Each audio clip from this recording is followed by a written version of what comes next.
So I'm here with Johanna Good, our Director of Marketing, who puts together our annual industry report. What are you seeing as far as race trends and how we can increase donations with races? So I think there's a couple of things that really stand out. First, I like to look at how much donations come in for, like what the average donation is and how much that makes up for an event, and kind of look at ways to encourage a range of donations.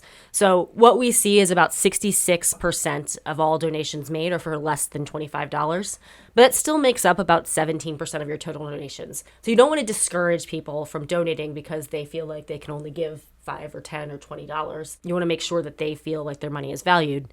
On the flip side, just about 2% of donations come in for more than $250, but that makes up 27% of your total donation dollars. So those are a few donors who are making a big difference. And what we take away from that is that it's really important to create different levels. Don't just have an open field in which people can, donate whatever they want. That's a great option, but you want to lay out and make it really clear that you both appreciate small dollar donors, and you also put in a number that says, if you'd like to donate $500, if you'd like to donate $1,000, because you never know who's going to feel really strongly about your charity and do that. The other way to really use donation dollars or donation levels to increase donations is to tie those levels to really specific things about your organization, and actually include information like, one meal for $20, 5 meals for a family for $100, and give people a sense that what they're doing is making a real difference. Another one of our easy ways to increase donations is by adding a checkbox at checkout. And so the way that works is typically if you just enable donations, it's going to ask during your registration process if you'd like to make a donation. Some people are going to be in a hurry. They're going to skip through that.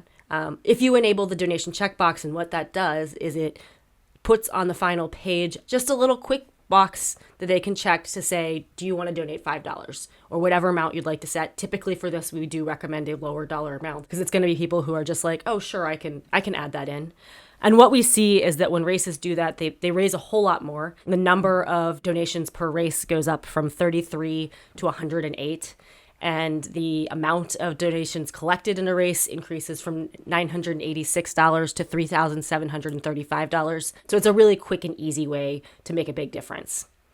If you're really, really focused on donations, your winner is always going to be peer-to-peer fundraising. We see a significant increase when you're able to really engage peer-to-peer fundraisers.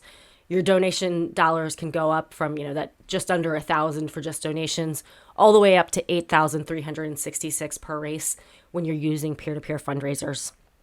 The one caveat to that is that you have to be invested to really, get peer-to-peer fundraisers to be successful. You need to be able to provide them with how-to videos and a little bit of guidance to make sure that they know how to fundraise better and that they feel, like their efforts on your behalf are really worth their time.